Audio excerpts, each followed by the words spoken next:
de nuevo en el programa. Aquí tenemos como invitado al contador Arquímedes Carrizo, estamos con el contador Jorge Paz. Y teniendo la presencia del contador Carrizo, nos vemos obligados a hablar de economía, porque conoce mucho.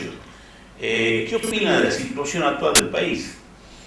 Bueno, en primer lugar es un gusto haber recibido esta invitación por parte de ustedes y también dialogar sobre este tema que es tan polémico y sobre el cual hay opiniones tan encontradas, ¿no?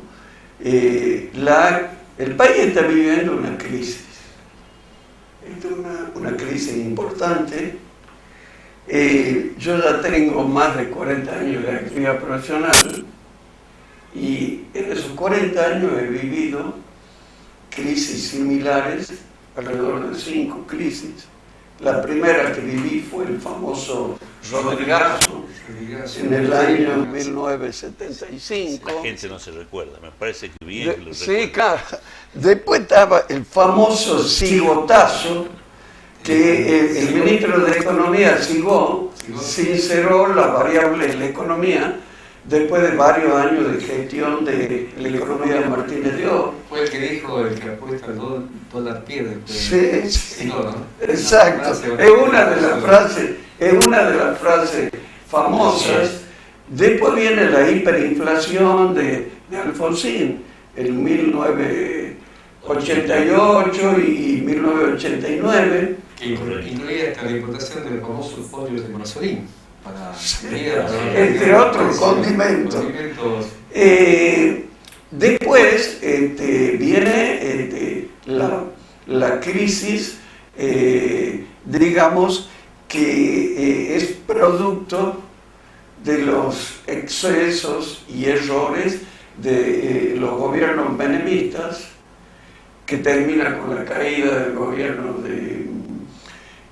radical en el 2001, y el ajuste lo hace un gobierno peronista que lo encabezaba Eduardo Duhalde. Ahora Macri está soportando los malos resultados de la gestión de los gobiernos kirchneristas y tiene que asumir el costo político de sincerar la mayor parte de las variables de la economía que se distorsionaron en los 15 años de gobierno de esta gente. Él, cuando comenzó, hablaba de una política económica gradual, hablaba del famoso gradualismo. ¿Falló eso? ¿Qué ocurrió con ese famoso? Sí. Macri intentó, yo creo que fue un exceso de confianza, resolver los problemas mediante una política gradualista. Los mercados confiaban en la gente que nos ve también, si puede explicar un poquito lo que significa en términos económicos el gradualismo. Sí, el gradualismo, en realidad hay variables que se fueron distorsionando a través de los años en los gobiernos kirchneristas. Por ejemplo, las tarifas públicas.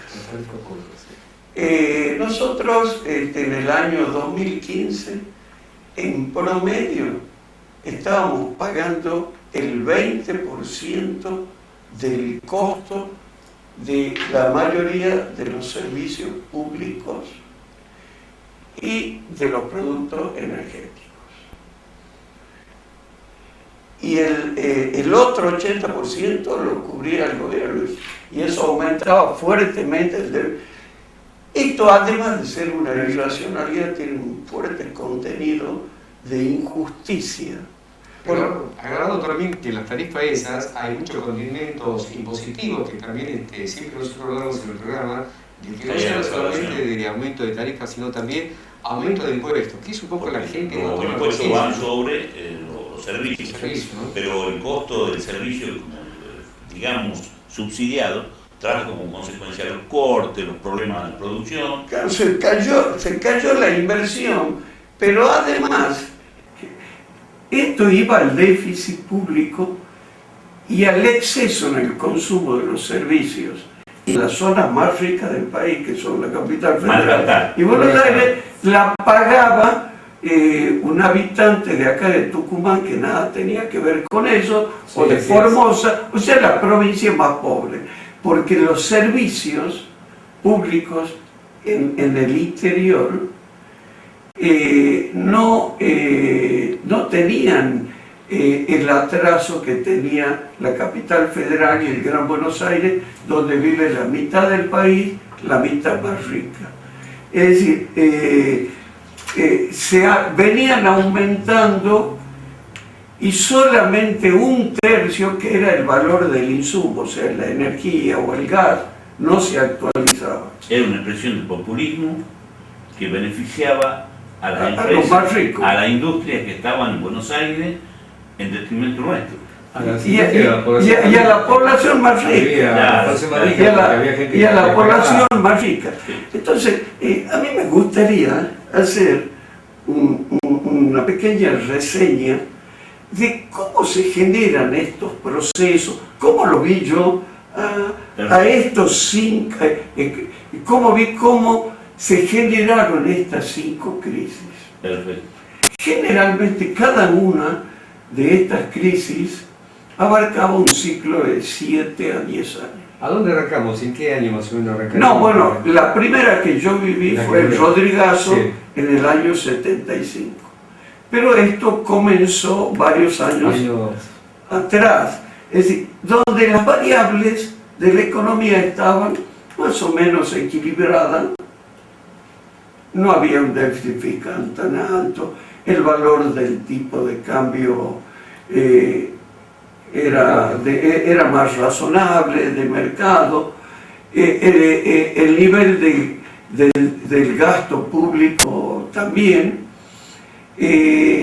Bueno, y esto pasó en esta primera crisis y en todas las otras crisis, es que el gobierno de turno generalmente busca perpetuarse en el poder, busca la reelección y empieza a tomar una serie de medidas de carácter populista que la ejecutan generalmente a través del gasto público. Además de otras que se pueden tomar vinculadas a las condiciones laborales que la termina pagando el sector privado.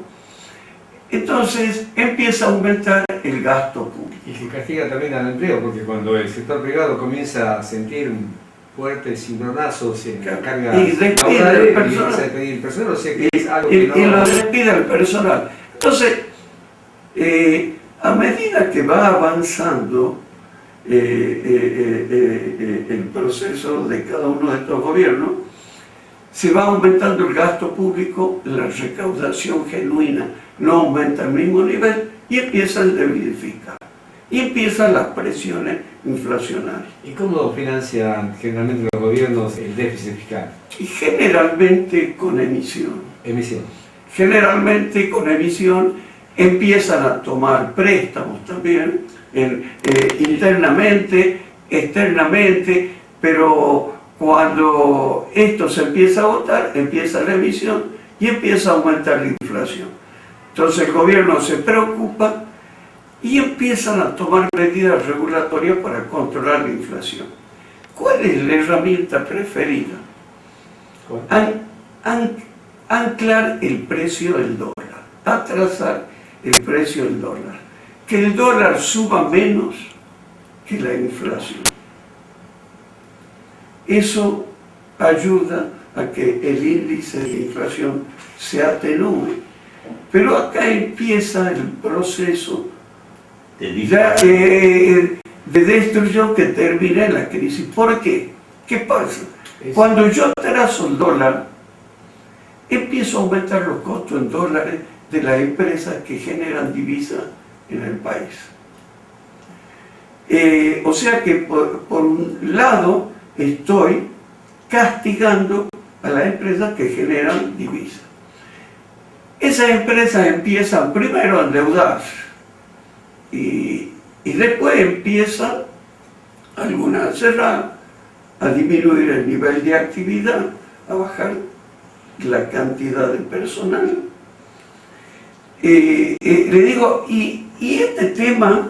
Perdón, Sí. ahí te hago una aclaración, que sería concretamente en términos popular, que la caída de exportación disminuye los ingresos, el Estado también disminuye los ingresos, tiene menos ingresos por impuestos y consecuentemente necesita de más crédito. Y es cuando estalla la emisión. Sí, sí. Le digo, todo esto, pero te digo, mira, además hay otros efectos negativos.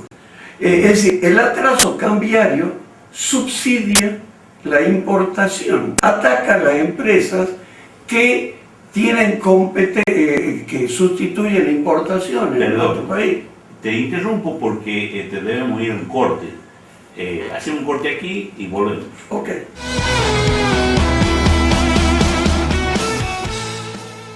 Productos Santillán, frutas y verduras por mayor. Nave D, puesto 18, Mercofruit. Productos Santillán, los mejores de Tucumán. Bien, de vuelta estamos aquí con el contador Carrizo, que continuamos con el tema económico. Adelante. Sí, en realidad estamos comentando que otro de los sectores de la economía afectados por el atraso cambiario son todas las empresas que sustituyen importaciones.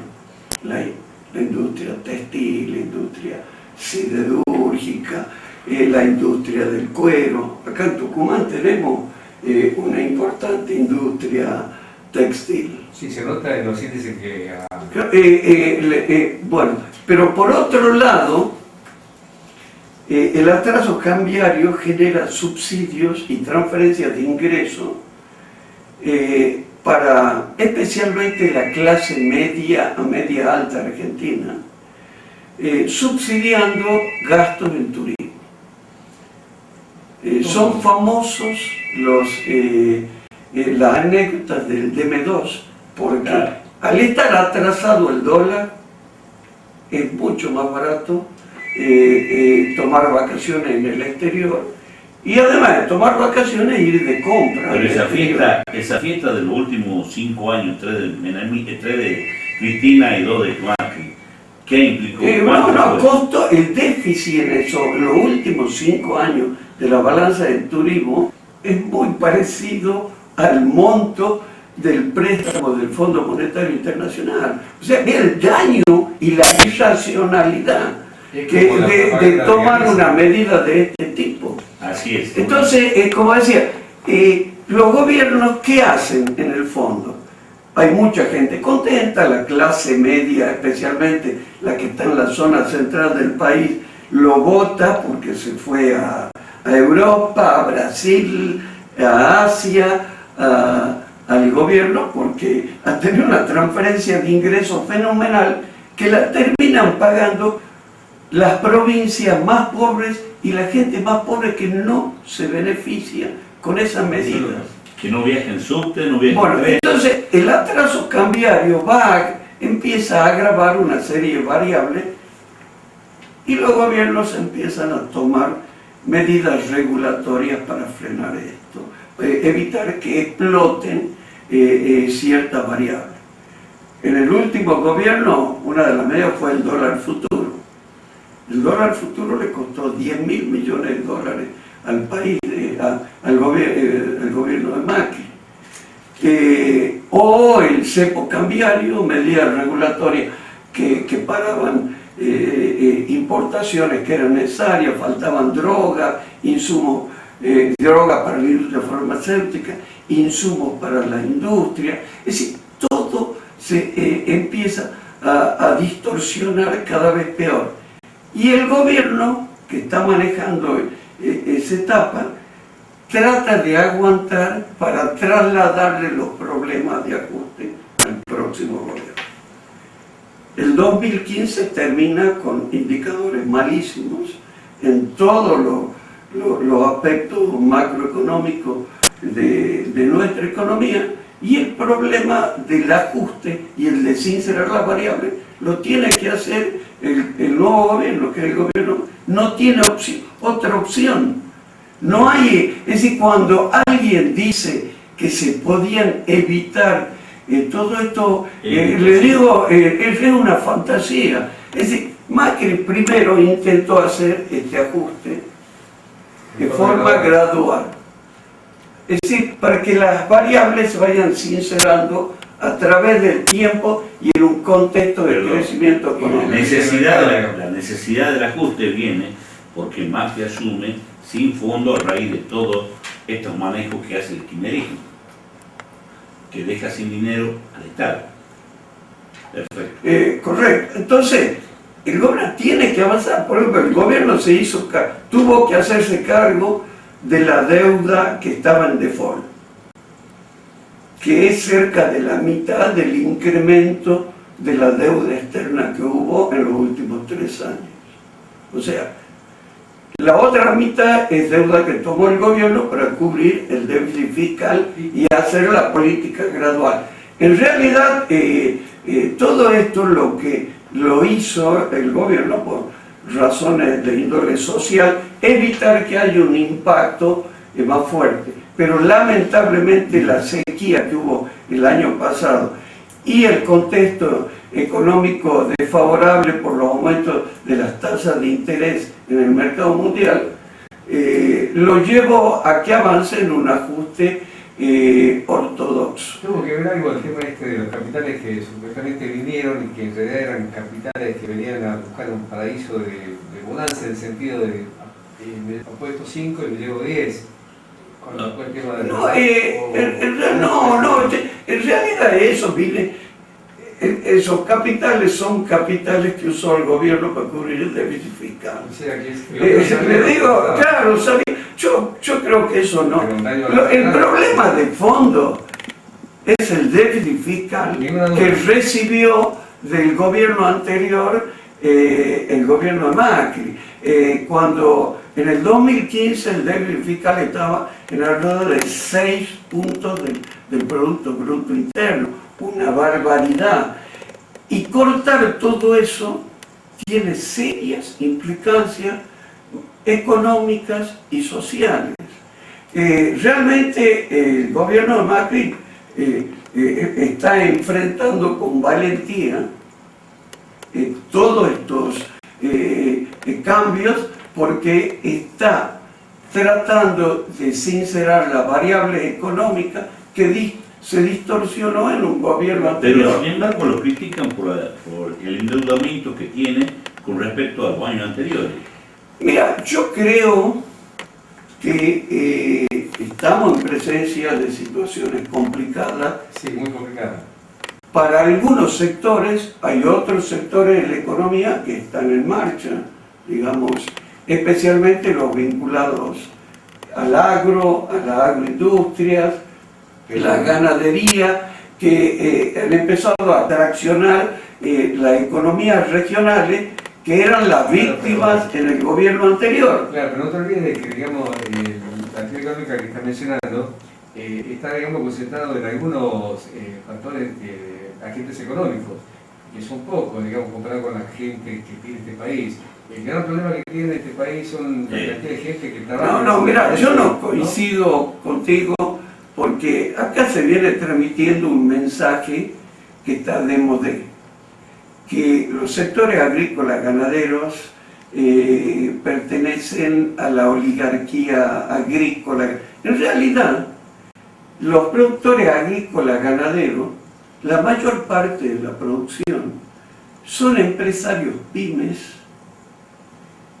que arriesgan su capital y tienen y son eficientes en la producción.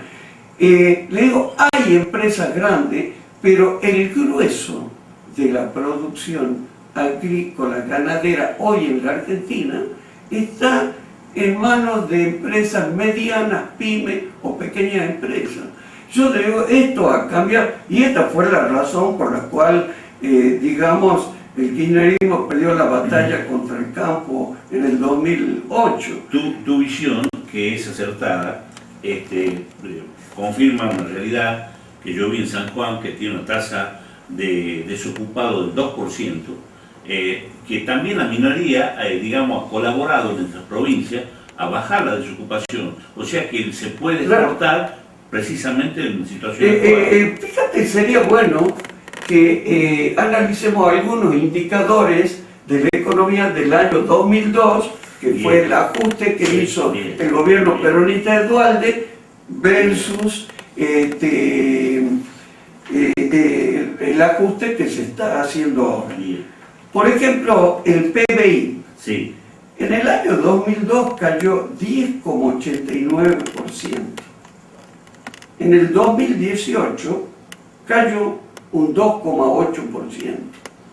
O sea, cayó, pero cayó menos. Mucho menos. ¿Cuánto era el desempleo en el 2002? 19,70%. Ahora el desempleo es el 10,5%, es alto. ¿Cómo no olvidamos, no? Bueno, la devaluación fue del 232% en el 2002 y en el 2018 el 110%. La inflación en 2018 fue más alta que la del 2002. O sea, se trasladó menos la devaluación a los precios. El déficit fiscal era menor, en el 2002 era el 1,5%. Ahora bien, Macri recibe con un déficit fiscal en el año 2015 del 5,10%, y el del déficit fiscal de este año se estima que debe estar en el 4,5%, en un valor bastante parecido, un poco menor al déficit fiscal que recibió. Se nos acaba el programa, pero me interesa mucho que definas tu visión de este programa de gobierno, de la economía nacional y el futuro que tenemos. Mira, yo creo que el gobierno actual no tenía otra opción que seguir el camino que es doloroso para algún sector de la sociedad, que requería mucha valentía, pero no había opciones porque se habían desmadrado la mayor parte de las variables de la economía. La Argentina no tenía crédito en el exterior, es decir, no había cómo conseguir recursos para hacer más suave. Intentó hacer en forma gradual, pero no pudo hacerlo, le digo, por las razones que comenté antes, y porque además la oposición no lo ayudó. Yo creo que si el gobierno termina de sincerar las variables de la economía, se van a generar las condiciones para implementar un programa de desarrollo económico recién en ese momento. Mucha gente que no tiene programa económico más. No puede haber ningún programa económico en estas condiciones de crisis, de desastre. Hay que ordenar un poco estas variables, y lo único que puede hacer el gobierno es ver que el impacto en la gente de ingreso más bajo sea lo menor posible. Creo que nos merecemos otra entrevista para hablar de esto, y en especial de la provincia de Tucumán. Ya tenemos un encuadre. Bueno, hemos quedado muy satisfechos con tu explicación y volveremos. Bueno, ha sido un gusto. Muchas gracias. Muchas gracias, contador Paz. Muchas gracias.